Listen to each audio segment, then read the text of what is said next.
Assalamualaikum warahmatullahi wabarakatuh. Semangat pagi dan salam sejahtera buat kalian semuanya. Pada pertemuan kali ini kita melanjutkan KD yang kedua ya, dimana minggu yang lalu kita sudah membahas terkait dengan perlindungan dan penegakan hukum untuk menjamin keadilan dan kedamaian ya.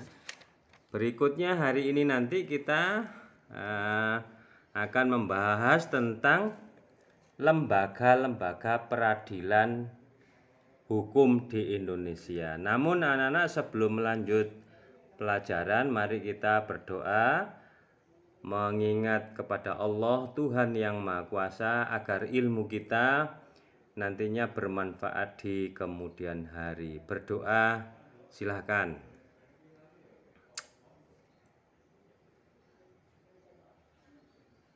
Berikutnya, pada pertemuan hari ini kita akan membahas lembaga peradilan hukum di Indonesia. Peradilan dan penegakan hukum diwujudkan dengan membentuk lembaga penegak hukum dan lembaga peradilan. Lembaga penegak hukum dibentuk untuk menangani kasus pelanggaran hukum.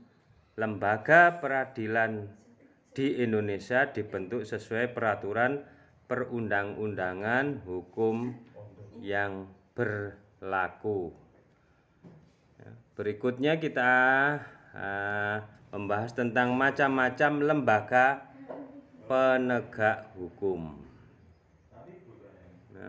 di mana sifat hukum adalah memaksa, mengatur, melindungi.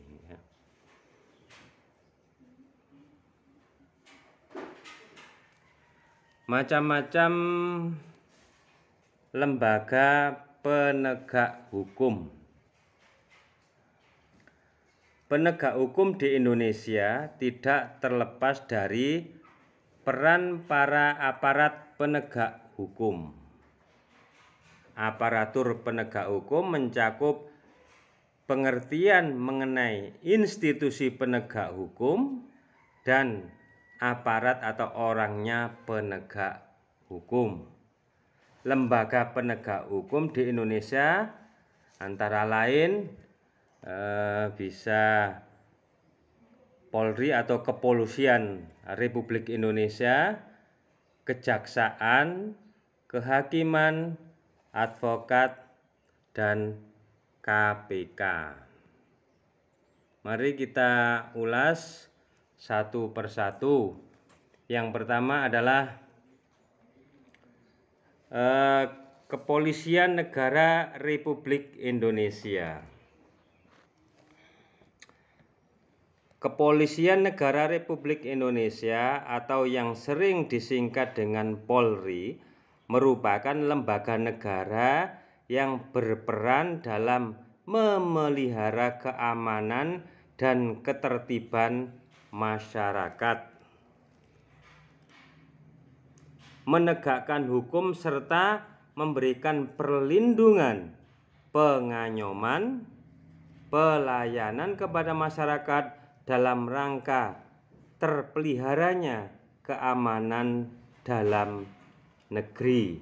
Selain itu, dalam bidang penegakan hukum khususnya yang berkaitan dengan penanganan tindak pidana sebagaimana yang diatur di dalam KUHP, Polri sebagai penyidik utama yang menangani setiap kejahatan secara umum dalam rangka menciptakan keamanan dalam negeri.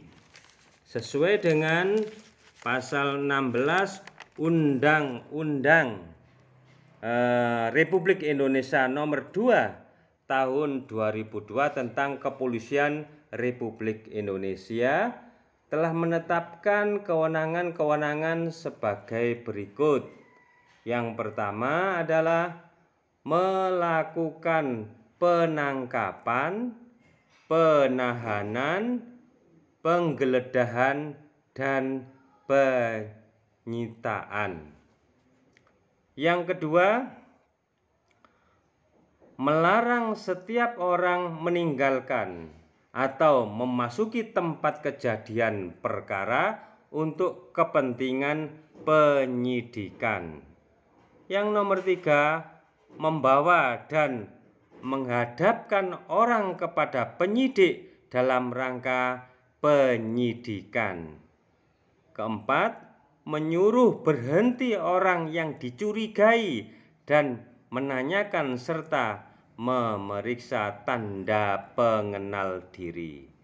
Berikutnya, melakukan pemeriksaan dan penyitaan surat. Berikutnya, memanggil orang untuk didengar dan diperiksa sebagaimana tersangka atau saksi. Dan yang terakhir adalah mendatangkan orang ahli yang diperlukan dalam hubungannya dengan pemeriksaan perkara. Berikutnya adalah Kejaksaan Republik Indonesia. Kejaksaan Republik Indonesia adalah lembaga negara yang melaksanakan kekuasaan negara, khususnya di bidang penuntutan. Penuntutan merupakan tindakan jaksa untuk melimpahkan perkara pidana ke pengadilan negeri yang berwenang dalam hal ini menurut cara yang diatur dalam undang-undang dengan permintaan supaya diperiksa dan diputus oleh hakim di sidang pengadilan. Keberadaan Kejaksaan Republik Indonesia diatur di dalam Undang-Undang Republik Indonesia Nomor 16 Tahun 2004 tentang Kejaksaan Republik Indonesia. Adapun tugas dan wewenang Kejaksaan Republik Indonesia dikelompokkan menjadi 3 bagian, antara lain yang pertama adalah bidang pidana, yang kedua adalah bidang perdata dan tata usaha negara, dan yang ketiga adalah bidang ketertiban dan ketentraman umum.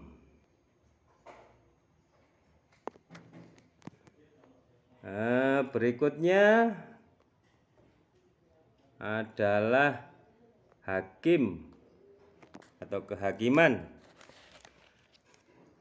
Hakim adalah pejabat peradilan negara yang diberi wewenang oleh undang-undang untuk mengadili. Mengadili merupakan serangkaian tindakan hakim untuk menerima, memeriksa, dan memutuskan perkara hukum berdasarkan asas bebas, jujur, dan tidak memihak di sebuah sidang pengadilan berdasarkan ketentuan perundang-undangan. Setiap hakim melaksanakan proses peradilan dilaksanakan di sebuah tempat yang dinamakan pengadilan. Dengan demikian, terdapat perbedaan antara konsep peradilan dengan pengadilan. Peradilan menunjukkan pada proses mengadili perkara sesuai dengan kategori perkara yang diselesaikan, sedangkan pengadilan menunjukkan pada tempat atau mengadili perkara atau tempat untuk melaksanakan proses peradilan guna menegakkan hukum yang berlaku. Berikutnya, advokat. Keberadaan advokat diatur oleh Undang-Undang Republik Indonesia Nomor 18 Tahun 2003 tentang advokat. Tugas advokat secara khusus adalah membuat dan mengajukan gugatan, jawaban, tangkisan, sangkaan, memberi pembuktian, dan mendesak segera disidangkan atau diputuskan perkaranya, dan sebagainya.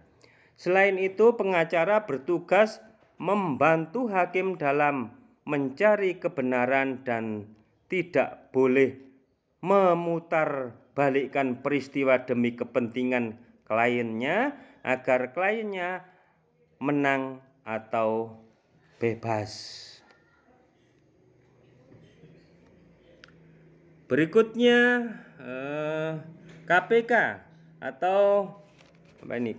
Komisi Pemberantasan Korupsi. Ya.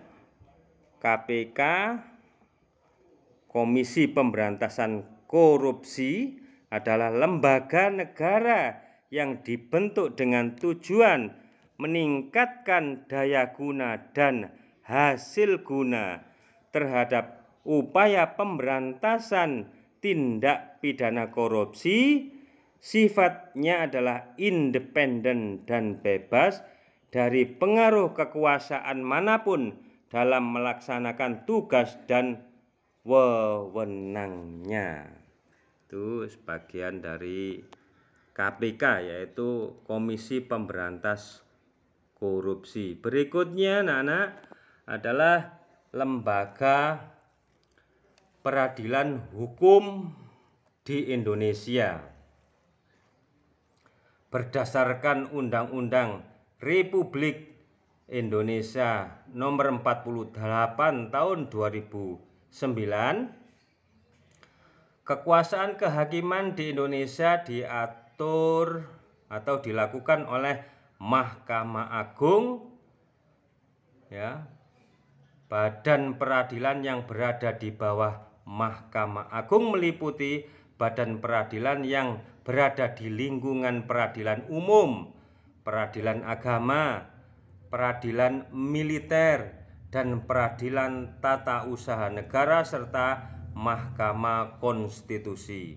Nah, lembaga-lembaga tersebut berperan sebagai penegak keadilan dan dibersihkan dari setiap intervensi baik dari lembaga legislatif, lembaga eksekutif maupun lembaga-lembaga yang lainnya. Di situ ada Mahkamah Agung, kemudian ada peradilan umum, peradilan agama, peradilan militer, dan peradilan tata usaha negara. Mari kita bahas Mahkamah Agung. Berdasarkan Undang-Undang Nomor 3 Tahun 2009 tentang perubahan kedua atas Undang-Undang Nomor 14 Tahun 1985 tentang Mahkamah Agung. Mahkamah Agung merupakan lembaga tertinggi negara sebagai pelaksana kekuasaan kehakiman. Mahkamah Agung merupakan, sekali lagi, pengadilan tertinggi negara yang terdiri atas 60 hakim agung. Ke-60 hakim agung tersebut diangkat oleh Presiden atas calon-calon yang diusulkan oleh Dewan Perwakilan Rakyat. Mahkamah Agung sebagai pengadilan tertinggi negara baik di lingkungan peradilan umum, peradilan agama, peradilan militer maupun peradilan tata usaha negara. Berikutnya pengadilan umum. Ya, peradilan umum ini misalnya, peradilan umum. Peradilan umum diatur dalam Undang-Undang Nomor 49 Tahun 2009 tentang perubahan kedua atas Undang-Undang Nomor 2 Tahun 1986 tentang peradilan umum.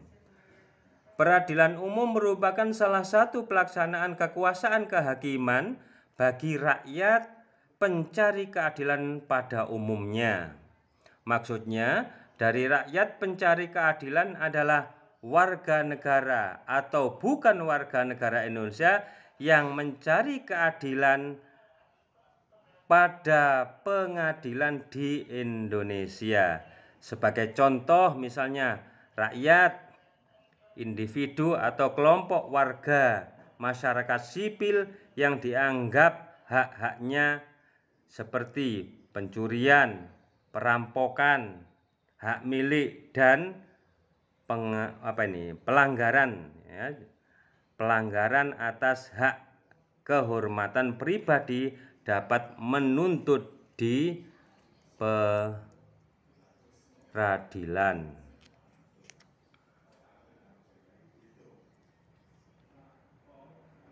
Berikutnya,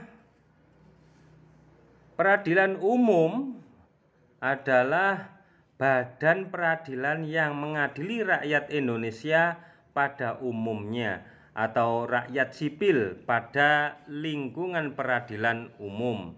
Kekuasaan kehakiman dilaksanakan oleh pengadilan negeri, pengadilan tinggi, dan Mahkamah Agung. Lingkungan peradilan umum meliputi yang pertama adalah pengadilan negeri, ya. Pengadilan negeri atau PN, pengadilan negeri atau pengadilan yang memeriksa dan memutus suatu perkara dalam kehidupan sehari-hari. Pengadilan negeri bertempat atau berkedudukan di ibu kota atau kabupaten. Pengadilan negeri merupakan pengadilan tingkat pertama. Pengadilan negeri dibentuk dengan keputusan presiden. Tugas pokoknya adalah menerima, memeriksa, dan memutus serta menyelesaikan setiap perkara yang diajukan atau dilimpahkan. Susunan organisasi pengadilan negeri terdiri atas pimpinan, hakim anggota, panitera, sekretaris, dan juru sita. Berikutnya, pengadilan militer.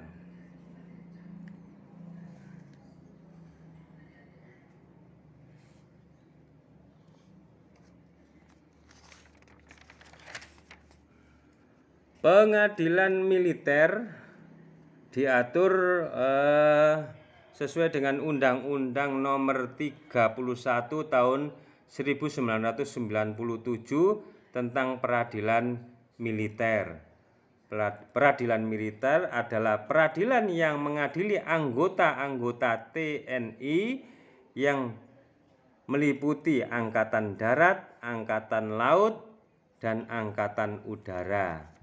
Peradilan militer bertugas dan berwenang memeriksa, mengadili, dan memutus dan menyelesaikan perkara-perkara kejahatan dan pelanggaran yang dilakukan oleh seorang yang berstatus sebagai anggota militer atau pihak orang yang dipersamakan dengan militer secara administratif. Kepengurusan pengadilan militer di bawah organisasi militer. Berikutnya, peradilan tata usaha negara. Peradilan tata usaha negara diatur dalam Undang-Undang Nomor 51 Tahun 2009 tentang perubahan kedua atas Undang-Undang Nomor 5 Tahun 1986 tentang peradilan tata usaha negara. Peradilan tata usaha negara adalah badan peradilan yang mengadili perkara-perkara yang berhubungan dengan administrasi pemerintahan. Peradilan tata usaha negara merupakan pengadilan tingkat pertama yang bertempat dan berkedudukan di ibu kota atau kabupaten. Tujuan dibentuk PT-UN ini adalah untuk melindungi warga masyarakat dari perilaku atau tindakan sewenang-wenang aparat pejabat pemerintah negara, baik di pusat maupun di daerah. Ini adalah peradilan tata usaha negara. Berikutnya kita akan sedikit membahas tentang kasus pelanggaran hukum. Ya, baik di lingkungan keluarga, baik di dalam lingkungan sekolah, lingkungan masyarakat, berbangsa dan bernegara. Kasus-kasus pelanggaran hukum, coba dalam keluarga ya, misalnya bagaimana tindakan kita terhadap anak, atau sebaliknya bagaimana anak-anak sekolah tidak melakukan seragam, bolos, keluar pulang dan sebagainya sebelum waktunya. Dalam masyarakat misalnya membuang sampah di tempat sembarangan sehingga sangat mengganggu. Ini adalah contoh-contoh kasus pelanggaran hukum. Berikutnya di lingkungan bangsa dan negara, tidak memberikan dukungan suaranya terhadap pesta demokrasi atau menjadi golput. Nah ini ya. Berikutnya adalah sanksi pelanggaran hukum. Sesuai dengan pasal 10 KUHP, ada hukuman pokok dan ada hukuman tambahan. Hukuman pokok terdiri dari hukuman mati, hukuman penjara, hukuman kurungan, dan hukuman denda. Sedangkan hukuman tambahan ada pengumuman keputusan hakim, perampasan, penyitaan barang, dan yang terakhir adalah pencabutan hak-hak warga negara tertentu. Demikian anak-anak materi yang bisa saya sampaikan. Tentunya saya berharap kalian lebih jeli lagi melakukan observasi pada buku yang sudah tersedia. Silakan melakukan sekali lagi observasi dengan teliti sehingga kalian nanti bisa memilah ya, berkaitan dengan materi yang saya berikan tadi, yaitu lembaga-lembaga peradilan hukum di Indonesia. Berikutnya untuk mengevaluasi, kalian boleh sekali lagi melihat buku yang sudah saya sampaikan. Jangan sampai lupa selalu berdoa kepada Tuhan, presensi jangan sampai ditinggalkan. Terima kasih. Assalamualaikum warahmatullahi wabarakatuh.